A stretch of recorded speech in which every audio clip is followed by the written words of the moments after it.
Astaghfirullah. Bismillahirrahmanirrahim. Assalamualaikum warahmatullahi wabarakatuh.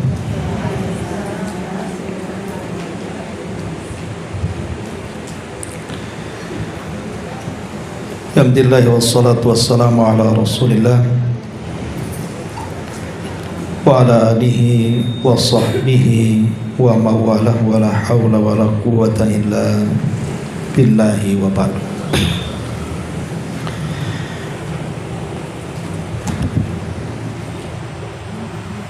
Baik, kita lanjutkan kajian kita, masih membahas tafsir dari Al-Baqarah, dan kita sudah masuki ke ayat 220. Baik, kita baca ayatnya. A'udzubillahi minasyaitonirrajim. Bismillahirrahmanirrahim. Fid dunya wal akhirati wa yas'alunaka 'anil yatama qul islahu lahum khairun wa in tukhalituhum fa ikhwanukum wallahu ya'lamul mufsida minal muslih walau sya'allahu la'anatakum innallaha azizun hakim. Tentang dunia dan tentang akhirat. Mereka bertanya kepada wahai Muhammad tentang anak-anak yatim. Katakanlah, memperbaiki keadaan mereka adalah hal yang baik. Jika kamu menggauli mereka, mereka adalah saudara-saudaramu juga. Allah mengetahui orang-orang yang berbuat kerusakan dan orang-orang yang berbuat kebaikan. Seandainya Allah Subhanahu wa ta'ala menghendaki, niscaya Dia akan mendatangkan kesulitan kepadamu.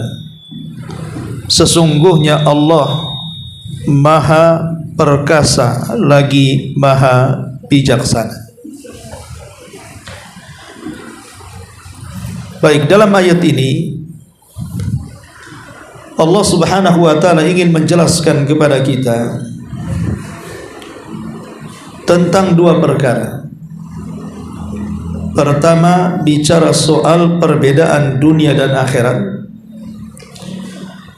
dan yang kedua, bicara soal kebaikan kita terhadap anak-anak yatim. Di sini Allah Subhanahu wa ta'ala mengatakan fid dunya wal akhirah, tentang dunia dan tentang akhirat. Kita tahu bahwa manusia semuanya, saya, ibu atau siapapun, akan hidup di empat alam. Pertama, alam arwah, dan itu semua bicara tentang hal yang gaib. Tidak ada yang tahu alam arwah kecuali Allah Subhanahu wa ta'ala. Makanya Allah mengatakan yas'alunaka 'anir ruh qulir ruhu min amri rabbi. Mereka bertanya-tanya soal ruh atau arwah. Katakan, bicara soal arwah itu semua adalah urusan Allah Subhanahu wa ta'ala.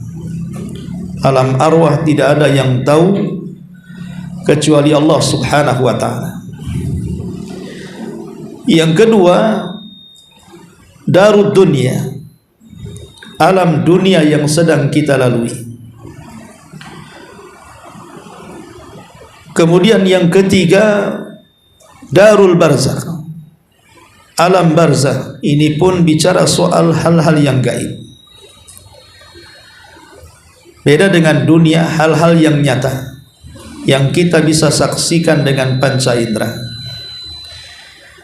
Tetapi alam barzah ini perkara gaib yang tidak ada yang tahu kecuali Allah Subhanahu wa taala. Kita cukup beriman saja bahwa setelah kematian ada yang disebut dengan alam barzah.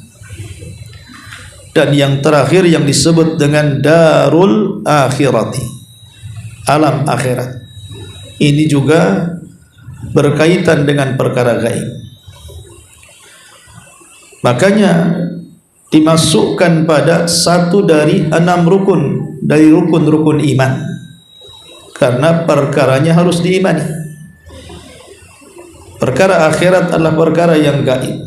Hanya orang-orang yang yakin 100% dengan keimanannya meyakini adanya alam akhirat. Artinya semua orang yang bernama manusia pasti akan melalui 4 alam ini: alam arwah, alam dunia, alam barzah, dalam alam akhirat. Ma'asyiral muslimin muslimat yang dimuliakan Allah Subhanahu wa taala. Lah yang kita akan bahas di sini adalah alam dunia dan alam akhirat. Karena disinilah penentu kebahagiaan manusia, dunia dan akhirat. Di sini Allah mengatakan fid dunya wal akhirah, tentang dunia dan tentang akhirat. Ketika Allah menyebutkan tentang dunia dan tentang akhirat, maksudnya Allah Subhanahu wa taala mengajak berfikir kita tentang perbedaan kedua alam ini, bahwa ada perbedaan yang harus dipahami tentang kehidupan dunia dan tentang kehidupan akhirat. Apa saja perbedaannya? Pertama, soal tabiat kehidupan. Kehidupan dunia memiliki tabiat di mana orang-orang yang di dalamnya hanya sekedar la'bun wa lahwun wa zinatun. Kebanyakan mereka hanya bermain-main, bersandau gurau, dan hanya menjadikan dunia ini sebagai perhiasan hidupnya.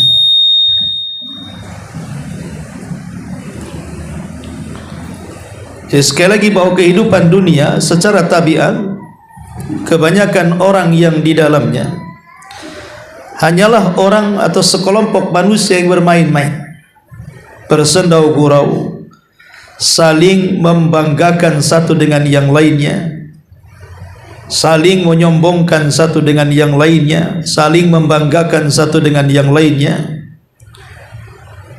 Di sisi lain juga kehidupan dunia ini kehidupan yang melelahkan, kehidupan yang meletihkan, penuh dengan cobaan, rintangan, bahkan banyak dengan berbagai macam penyakit yang akan dihadapi manusia.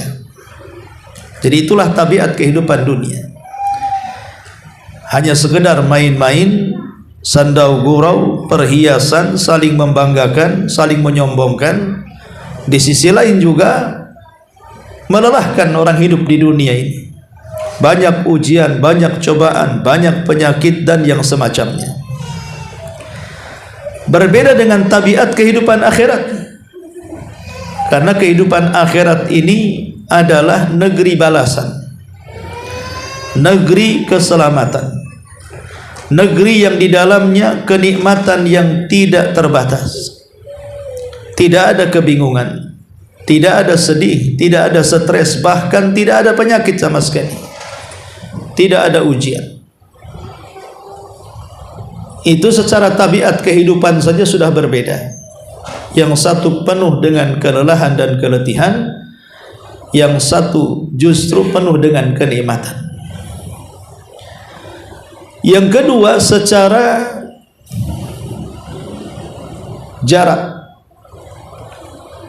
jarak waktu kehidupan dunia dan akhirat.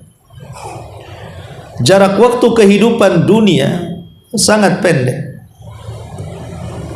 bahkan mudah untuk hilang, bahkan kesenangannya juga sedikit, dan akhirnya berujung dengan kebinasaan dan kematian. Berbeda dengan kehidupan akhirat yang jarak waktunya sangat kekal, abadi dan selama-lamanya. Kenikmatannya juga kekal, abadi dan selama-lamanya, dan tidak akan mengalami kebinasaan dan kematian. Ini secara jarak waktu yang ditentukan Allah Subhanahu wa ta'ala. Makanya istilahnya kehidupan dunia ini kehidupan yang pendek, kehidupan yang sesaat, kehidupan yang tidak selama-lamanya, tapi kehidupan akhirat, kehidupan yang kekal, kehidupan yang abadi, dan kehidupan yang selama-lamanya. Baik, kemudian yang ketiga, bicara soal tujuan. Puncak tujuan orang hidup di dunia dan puncak tujuan orang hidup di akhirat. Puncak tujuan hidup di dunia, Nabi SAW sudah memberikan isyarat bahwa dunia ini hanya tempat untuk beristirahat sejenak dari safar yang sangat lelah dan jauh. Artinya dunia ini hanya persinggahan sebentar, hanya tempat beristirahat untuk melanjutkan safar yang melelahkan, dan hanya untuk mencari perbekalan untuk meneruskan perjalanan. Tetapi tujuan akhirat beda dengan tujuan dunia, karena tujuan akhirat adalah akhir dari seluruh tujuan manusia, akhir daripada terminal perjalanan manusia, di mana ketika manusia sampai di akhirat, terutama sampai tujuan utamanya masuk ke dalam sorga, maka dia tidak akan pernah keluar dari sorga dan akan hidup selama-lamanya. Itulah tujuan akhir daripada manusia. Kemudian yang ketiga, yang keempat, dari segi kenikmatan, kehidupan dunia dan akhirat itu berbeda. Kenikmatan dunia ini, senikmat-nikmatnya kehidupan dunia, ada batas waktu hilangnya. Contoh saja, lihat di badan kita sajalah. Mungkin ketika Allah Subhanahu wa ta'ala berikan nikmat kepada ibu usia muda, pandangan masih tajam melihat, pendengaran masih tajam mendengar, lidah pun masih lancar bicara, kaki pun masih kuat berjalan berkilo-kilo, tangan pun masih kuat mengangkat seberat apapun, bahkan kesantikan, ketampanan, dan begitu seterusnya. Itu sebuah nikmat yang besar. Tapi apakah nikmat itu berjalan seperti itu? Tidak. Ada batas waktunya. Ketika usia sudah mulai lanjut dan rentak, pandangan mulai rabun. Kadang-kadang harus pakai kacamata. Kacamata pun lama-lama jadi tajam, tebal, yang melihat macam keluar jadinya matanya. Yang kedua juga, pendengaran juga mulai berkurang. Kadang-kadang mendengar itu harus yang bicara diulang-ulang. Kamu ngomong apa sih? Saya dengar, saya dikeraskan enggak? Dan begitu seterusnya. Langkah kaki mulai goyang. Yang dulunya 2 kilometer terengah-engah pun tidak, sekarang 2 langkah saja sudah mau copot di tenggorokan. Nah, ini menunjukkan bahwa nikmat dunia ini berkurang. Kecantikan memudar, ketampanan juga sama, badan juga sudah mulai banyak penyakit dan yang semacamnya. Berbeda dengan kehidupan akhirat. Makanya Allah mengatakan wal akhiratu khairun wa abqa. Akhirat itu jauh lebih baik secara kenikmatan, bahkan lebih kekal secara kenikmatan. Ini dari segi nikmat. Kemudian yang kelima. Yang kelima, bicara soal amalan. Dunia ini dijadikan oleh Allah Subhanahu wa ta'ala untuk melakukan banyak amalan. Maka siapa yang kemudian banyak melakukan amalannya untuk persiapan akhiratnya, maknanya dia mempersiapkan diri untuk akhiratnya dengan baik, maka ketahuilah dia akan mendapatkan hal yang baik setelah kematiannya. Tapi kalau dia malas-malas beramal, salat malas, puasa malas, zakat malas, semua malas, tidak ada persiapan untuk akhiratnya, maka balasannya juga sama. Dia tidak akan mendapatkan apapun setelah kematiannya. Makanya Allah mengatakan, wa ma tuqaddimu li anfusikum min khairin tajiduhu indallah. Apapun yang kalian lakukan dari kebaikan, maka kebaikan itu akan Anda dapatkan balasannya di sisi Allah Subhanahu wa taala. Maka sebaliknya juga, apapun yang kalian peruntukkan untuk Allah dari kejahatan, maka kalian pun akan mendapatkan balasannya di hadapan Allah Azza wa Jalla, kecil ataupun besar. Wa man ya'mal mithqala dzarratin khairan yarah wa man ya'mal mithqala dzarratin syarran yarah. Dan yang terakhir, al-qimah, soal harga. Harga dunia dan harga akhirat. Dunia ini di sisi Allah Subhanahu wa taala tidak ada harganya. Tapi akhirat itulah harga yang sesungguhnya. Makanya Nabi SAW sampai mengatakan, lau kanatid dunya ta'dilu indallahi janaha ba'udah ma saqa kafir syurbata ma'in. Kalau seandainya dunia ini ada harganya walaupun seperti sayap seekor nyamuk, tentu orang kafir tidak akan diberikan air walaupun setetes daripada air. Tapi karena dunia tidak ada harganya, orang kafir sesuka-suka mereka minum, makan, menikmati hidup dan begitu seterusnya. Menunjukkan bahwa dunia ini tidak ada harganya. Maksudnya tidak ada harga di sisi Allah Subhanahu wa taala. Di mana orang-orang yang hidup di permukaan bumi ini, sekaya apapun, tidak akan dihargai Allah.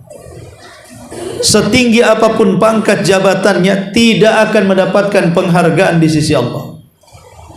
Secerdas apapun, sampai dia menemukan berbagai macam penemuan, listrik ataupun alat-alat yang bisa digunakan hari ini, pesawat, kereta, mobil dan yang semacamnya, itu tidak ada nilai di hadapan Allah. Kenapa tidak ada nilai? Karena Allah tidak menilai dari sisi dunia. Makanya Allah Subhanahu wa taala, Rasul sallallahu alaihi wasallam sampai mengatakan, innallaha la yanzuru ila suwarikum wala ila amwalikum walakin yanzuru ila qulubikum wa a'malikum. Allah tidak akan melihat bentuk rupa kalian. Anda mau rupa rakyat biasa, rupa orang kaya, rupa para pejabat, Allah tidak akan melihat. Walaupun menggunakan pakaian yang pangkatnya nempel semua di bajunya, Allah tidak akan melihat. Atau topi yang menjadi kebesaran di mahkamah hakim dan yang begitu seterusnya, Allah tidak akan melihat. Ataupun harta-harta kalian, sekaya apapun, Allah tidak akan melihat. Lalu yang dilihat apa? Yang ada nilainya di sisi Allah itu apa? Hati dan amal kalian. Dari sini kita tahu bahwa dunia ini tidak ada harga di sisi Allah. Yang berharga di sisi Allah adalah hati. Yang berharga di sisi Allah adalah amal. Makanya Allah Subhanahu wa taala mengatakan, inna akramakum indallahi atqakum. Sesungguhnya orang yang paling mulia di antara kalian adalah orang yang paling bertakwa kepada Allah Subhanahu wa taala. Sampai Rasul mengatakan dalam khutbatul hajah, pada hajjatul wada', Rasul mengatakan, la fadla bainal arabi wal a'jam walal aswad alal ahmar illa bitaqwallahi azza wa jalla. Tidak ada beda di antara kalian yang orang Arab, yang bukan orang Arab, yang berkulit merah, yang berkulit hitam, karena keutamaan yang paling tinggi di sisi Allah hanyalah ketakwaan kalian kepadanya. Inilah 5 perbedaan antara dunia dan akhirat. Secara tabiat dunia berbeda dengan akhirat. Secara waktu dunia berbeda dengan akhirat. Kemudian tujuan juga berbeda, dunia dan akhirat. Kenikmatan juga berbeda, dunia dan akhirat. Termasuk juga amalan. Dunia tempat beramal, tapi akhirat tidak tempat beramal. Akhirat itu tempat balasan. Dan juga yang terakhir tentang harga. Dunia berbeda harganya dengan akhirat. Ma'asyiral muslimat yang dimuliakan Allah Subhanahu wa taala, dari sini kita tahu bahwa dunia adalah jembatan. Dunia adalah jembatan untuk menyeberangi akhirat. Ma'asyiral muslimat yang dimuliakan Allah Subhanahu wa taala, sedikit kita bicara soal perbedaan dunia dan akhirat lebih luas lagi. Kita tahu bahwa Allah Subhanahu wa taala telah menguji kita di dalam kehidupan dunia ini. Tidak lain dan bukan supaya Allah melihat bagaimana kita mengerjakan sesuatu. Jadi ketika Allah memberikan ujian dalam kehidupan dunia ini, entah dengan perintah, entah dengan larangan, entah dengan hal-hal yang diharamkan, entah dengan hal-hal yang dihalalkan, itu semua ujian bagi kita. Apakah dengan perintah kita kerjakan, ataukah dengan larangan kita tinggalkan, ataukah dengan hal-hal yang diharamkan kita jauhi, atau hal-hal yang dihalalkan kita nikmati, itu semua ujian. Karena tidak semua orang berhasil dalam ujian ini. Buktinya banyak yang melanggar perintah. Buktinya banyak yang melakukan larangan. Buktinya banyak yang memakan yang diharamkan. Buktinya banyak orang yang tidak suka dengan yang dihalalkan. Berarti kan orang ini tidak lulus ujian. Ya. Jadi dunia ini tempat ujian. Ada yang sukses, ada yang tidak sukses. Lah Allah Subhanahu wa taala melihat itu. Melihat bagaimana kita beramal, Allah Subhanahu wa taala sangat melihatnya. Lah karena Allah Subhanahu wa taala melihat apa yang kita kerjakan, artinya Allah Subhanahu wa taala mencatat apa yang dilihatnya dan akan membalas apa yang sudah diamalkan hamba-hambanya. Makanya kenapa Allah Subhanahu wa taala mengatakan alladzi khalaqal mauta wal hayata liyabluwakum ayyukum ahsanu amala. Dialah yang menciptakan kehidupan dan kematian supaya menguji kalian siapa di antara kalian yang paling baik amalannya. Bukan yang paling banyak amalannya, tapi yang paling baik amalannya. Karena banyak belum tentu baik. Tapi kalau baik jelas-jelas banyak secara pahala. Makanya ketika para ulama menjelaskan ayat ini seperti yang dikatakan Fudail ibn Iyad, maksudnya siapa yang paling baik amalannya adalah siapa yang paling baik amalannya ketika memenuhi dua syarat. Pertama, siapa yang paling ikhlas, dan siapa yang paling ittiba, mencontoh Nabi SAW. Itulah yang disebut ahsanu amala, paling baik amalannya. Ma'asyiral muslimat yang dimuliakan Allah Subhanahu wa taala, saya sudah singgung bahwa kehidupan dunia akan berbeda jauh dengan kehidupan akhirat. Dunia ini yang kita lihat hari ini, contoh saja sederhana, sungai-sungainya. Sungai-sungai di dunia ini dulu mungkin pernah jernih, tapi dengan seiringnya waktu sungai-sungai itu kan berubah, Bu. Saya masih ingat dulu saya masih kecil, saya suka berenang karena di belakang rumah juga ada sungai. Ada 1 kilo dari rumah juga ada sungai lagi. Ada yang lebih jauh lagi, sekitar 3 atau 4 kilo itu ada sungai besar lagi. 3 sungai ini di kampung saya, Bu, semua jernih. Bisa berenang, bisa mandi, bisa menyuci, bahkan menangkap ikan dan begitu seterusnya. Bahkan batunya juga dibawa, dikumpulkan, dibuat rumah. Tapi hari ini nggak ada satupun sungai yang bisa dipakai karena semua tercemar limbah pabrik tahu, pabrik-pabrik yang lainnya. Jangankan lagi mau menengok sungai, dari kejauhan saja mencium sungai itu sudah bau sekali. Artinya bahwa terjadi perubahan tuh sungai-sungai di dunia ini. Berbeda dengan sungai-sungai di akhirat. Makanya Allah Subhanahu wa taala sampai mengatakan di akhirat itu ada sungai jernih yang tidak akan pernah berubah. Ada sungai susu yang tidak akan pernah berubah rasanya. Ada sungai madu yang sangat jernih dan sudah disaring. Ada sungai khamar lagi, bahkan lezat bagi para peminumnya. Lah ini benda-benda di dunia saja dengan benda-benda di akhirat sudah nampak tidak kekalnya. Di dunia itu mudah rusak benda-bendanya. Di akhirat itu tidak akan pernah rusak, bahkan akan kekal, bahkan kenikmatannya semakin bertambah.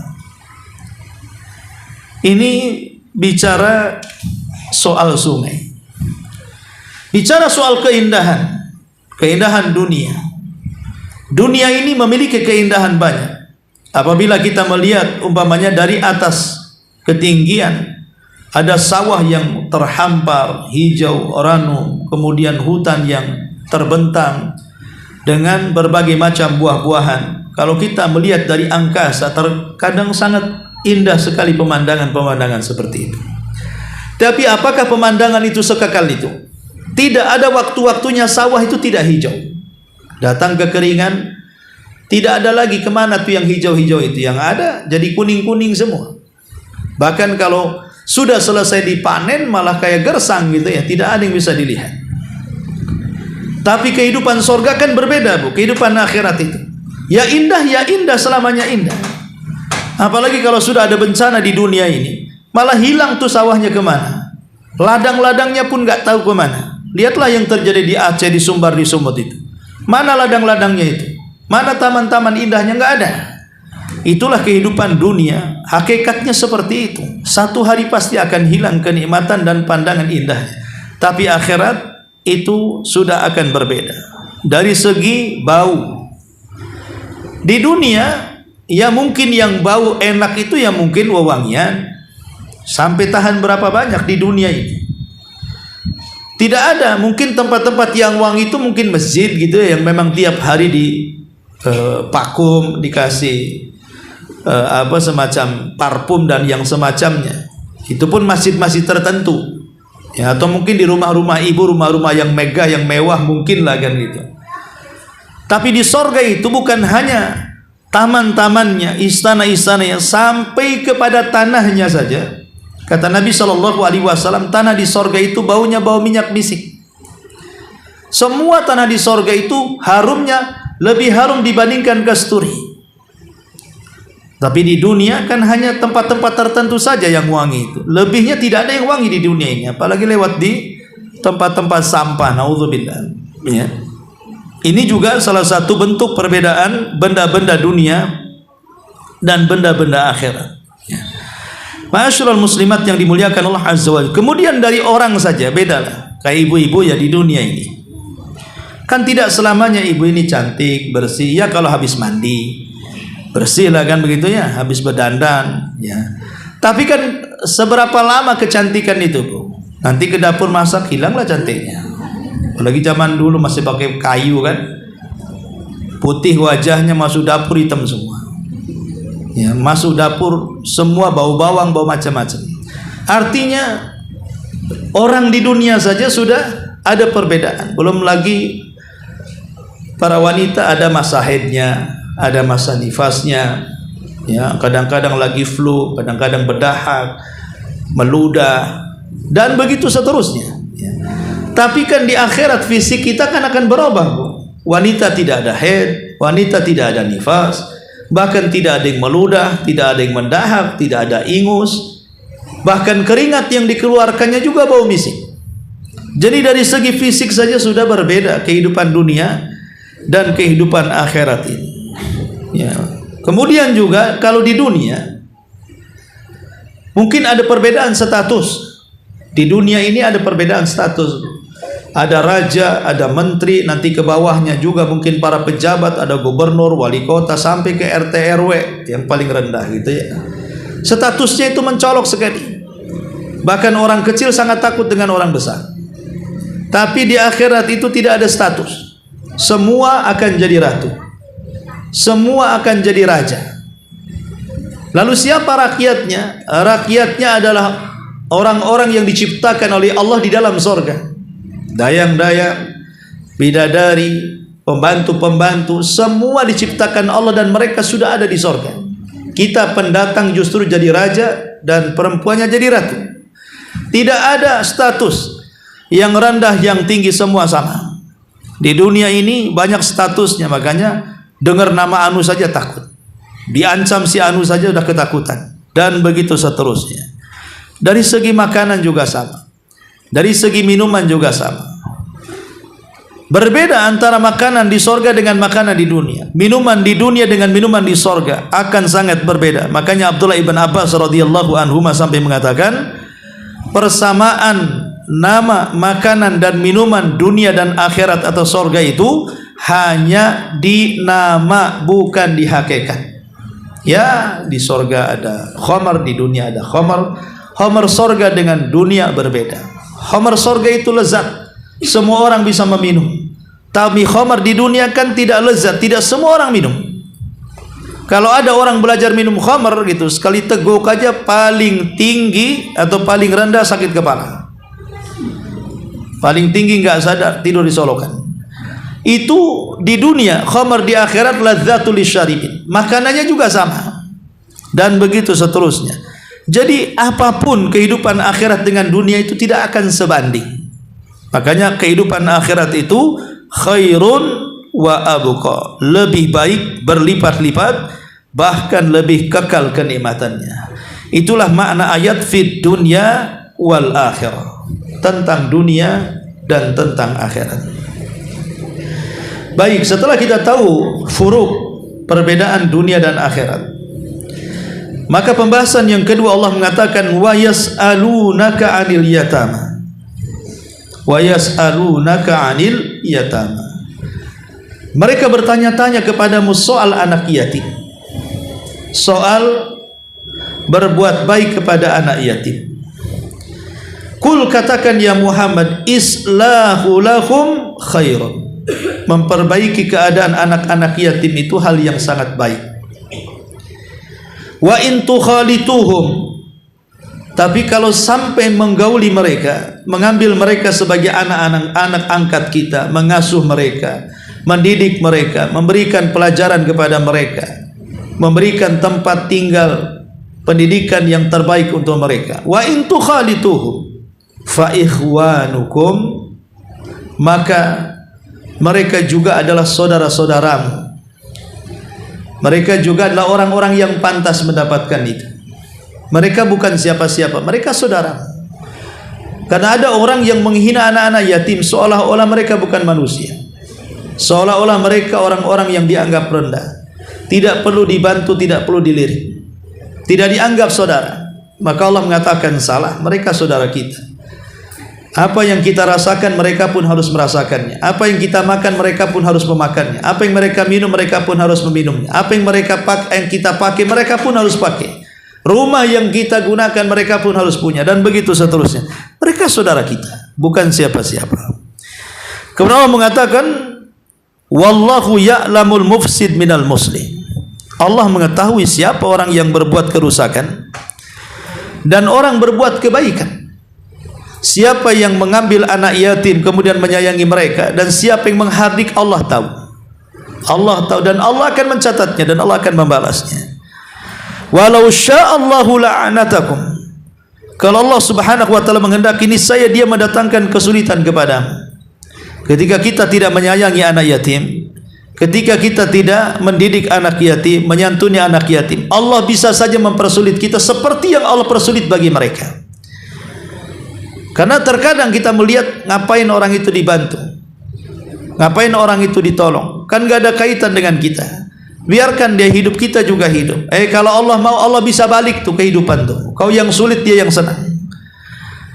Maka jadilah manusia cerdas, karena menghargai sesama itu bagian daripada pintu rizki yang tak terbatas. Allah mengatakan la'anatakum innallaha azizun hakim. Seandainya Allah menghendaki, niscaya dia akan mendatangkan kesulitan kepadamu. Sesungguhnya Allah itu maha perkasa lagi maha bijaksana. Perkasa, dia bisa menghukum siapapun. Tapi bijaksana, kalau dia berbuat baik pasti Allah akan balas. Ya. Dia perkasa, kalau kita macam-macam sama anak yatim, Allah bisa balas. Tapi kalau kita berbuat sayang dengan anak yatim, Allah juga bijaksana. Allah pasti akan berbuat baik kepada kita. Al jaza min jinsil amal. Kebaikan itu disesuaikan dengan amalannya. Ayat ini mengajarkan kepada kita tentang fadlu kafalatil yatim, keutamaan merawat anak yatim. Paling tidak, kalau kita bisa mengkafil anak yatim, kita akan mendapatkan dua manfaat. Pertama, manfaat dunia. Yang kedua, manfaat akhirat. Pertama, manfaat dunia. Pertama, al-barakatu fir rizki wal mali. Dipastikan siapapun yang merawat anak yatim, maka dia akan dapat berkah. Dapat berkah pada rizkinya dan dapat berkah pada amalan, pada hartanya. Rizki dan juga hartanya. Tentu rizki lebih umum dibandingkan harta. Karena rizki ini apa yang Allah berikan kepada kita. Suami ibu adalah rizki. Sebagaimana seorang istri juga rizki bagi suami. Anak rizki bagi orang tuanya. Orang tua juga rizki bagi anaknya. Jadi kalau orang merawat anak yatim, maka rizkinya akan diberkahi. Mungkin suami istri akan berkah, anak dan hubungan anak dan orang tua juga akan berkah. Tidak akan pernah ada perdebatan, percekcokan atau sampai kepada perceraian dan begitu seterusnya.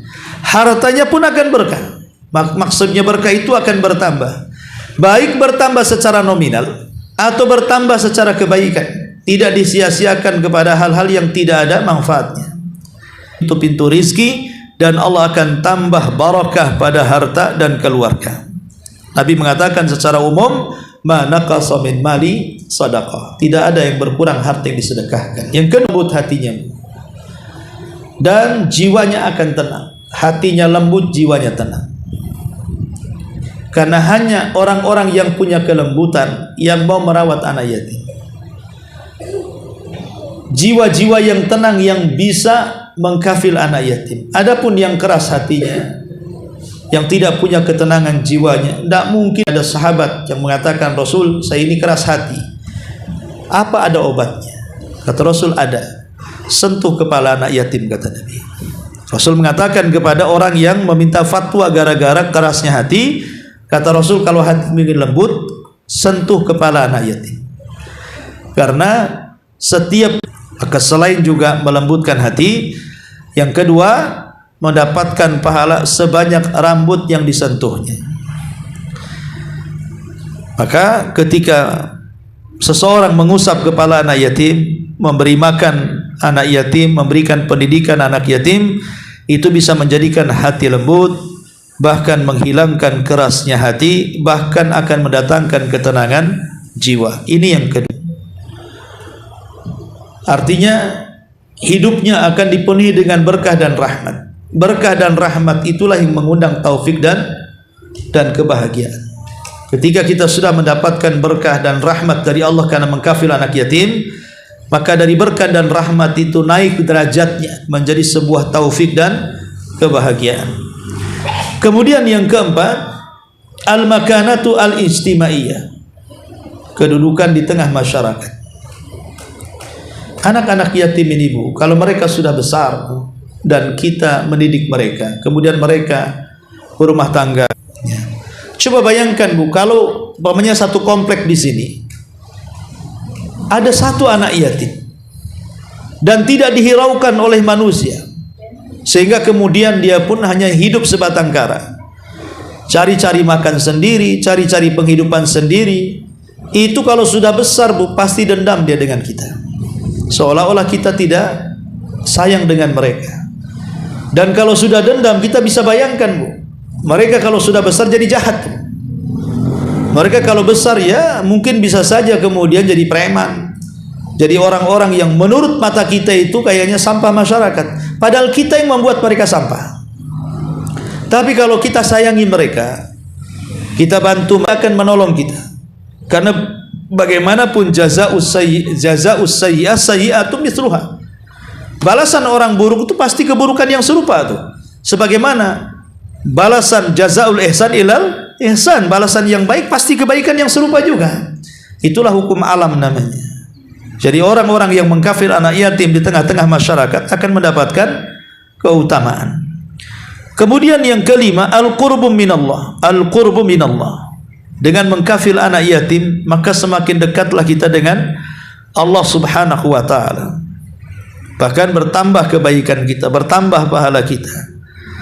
Bahkan Nabi SAW mengatakan, dan mereka miskin, maka pahalanya sama dengan orang yang sedang berjihad di jalan Allah kalau kita bantu mereka.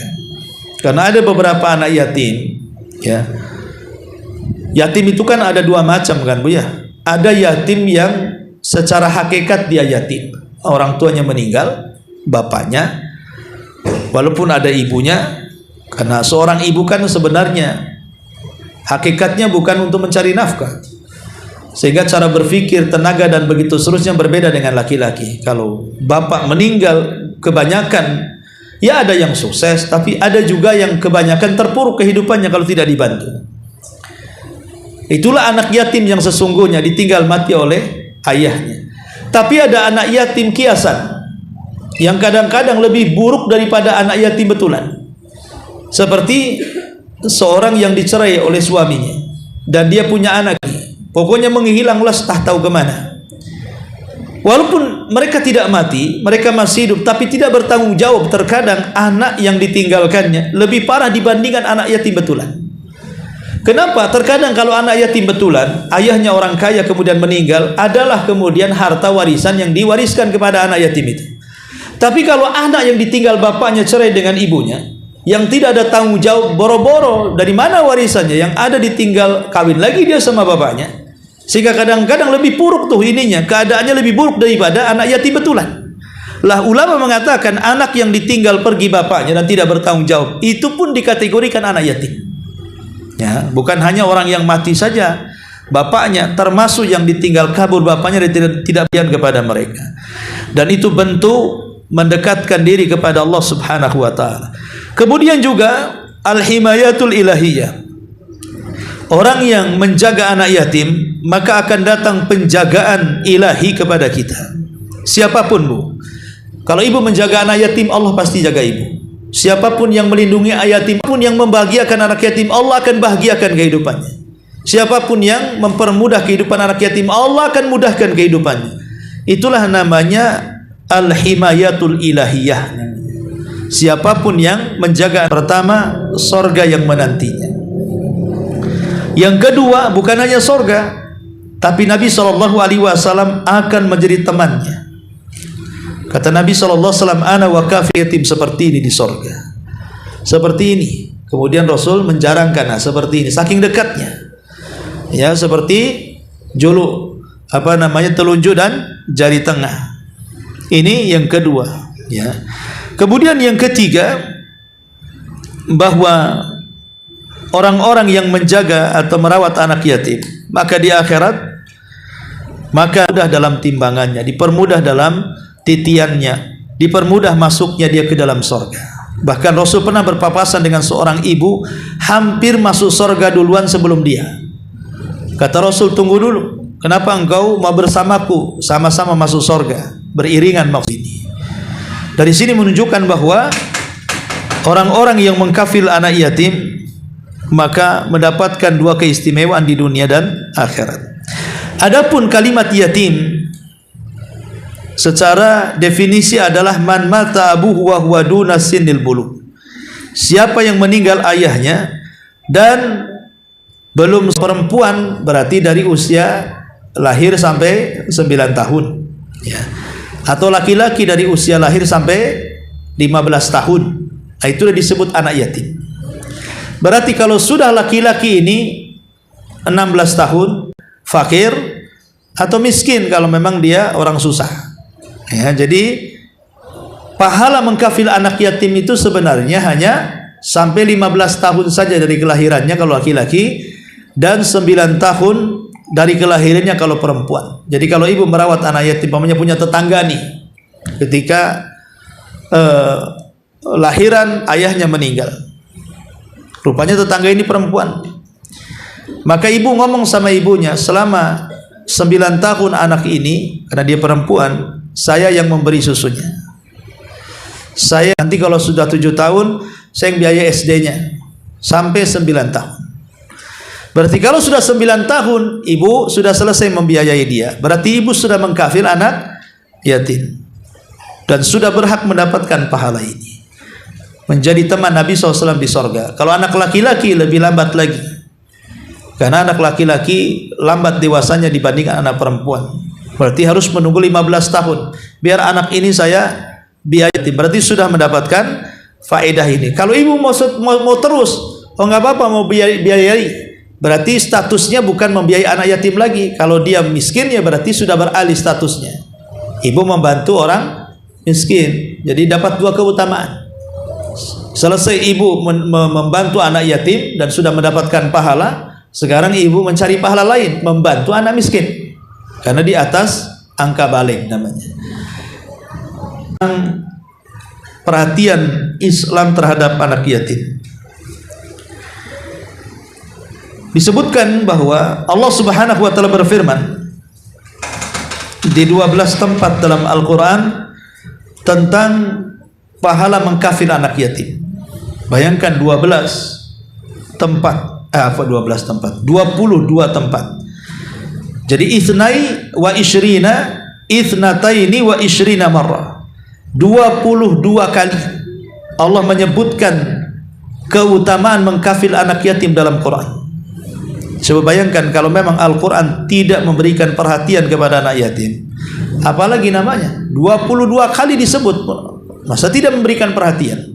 Sangat memiliki perhatian kepada anak yatim, sampai disebut sebanyak itu. Bahkan Al-Quran sendiri menyebut bahwa mengkafil anak yatim itu bagian daripada albir wa taqwa.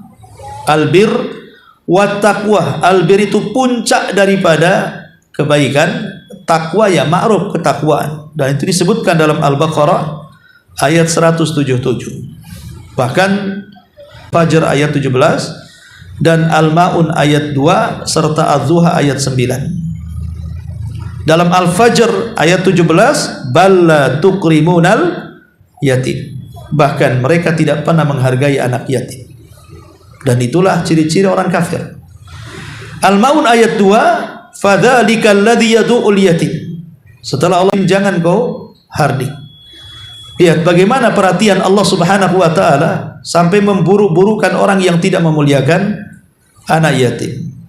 Bahkan Al-Qur'an sendiri memerintahkan kita untuk menjaga harta mereka, bahkan melarang untuk memakan harta mereka, bahkan mengancam siapapun yang memakan harta mereka akan sama halnya memakan api neraka.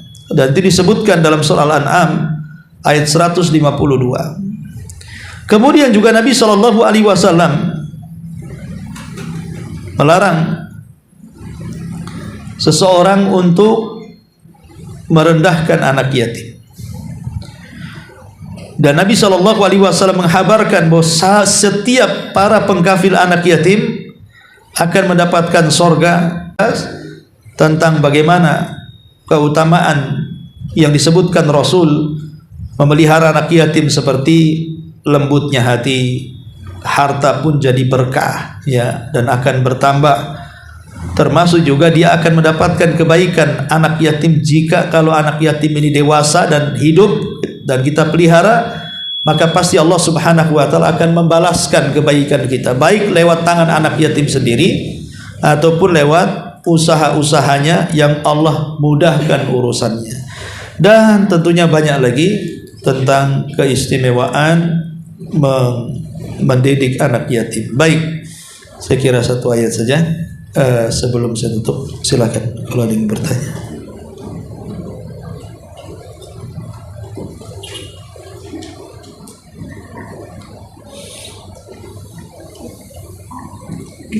Jazakallahu khairan atas paparan ilmu yang disampaikan kepada kami. Mudah-mudahan bagi yang hadir di sini bisa dapat mengambil manfaat ilmu dari apa yang telah Ustaz sampaikan. Amin. Ustaz, saya ingin bertanya, anak yatim yang ditinggal mati oleh orang tuanya itu menjadi tanggung jawab paman yang anak tahu begitu paman-pamannya atau bidu-bidunya. Yang menjadi pertanyaan anak, itu paman dan bibi dari sebelah mana Ustaz? Apakah dari sebelah ayah saja atau kedua-duanya dari sebelah? Meninggal dunia, maka kewajiban berpindah kepada kakeknya kalau masih hidup. Dan itu sebagaimana disebutkan dalam sirah Nabi. Ketika ayahanda Nabi SAW meninggal, siapa yang merawat? Kakeknya Abdul Muthalib.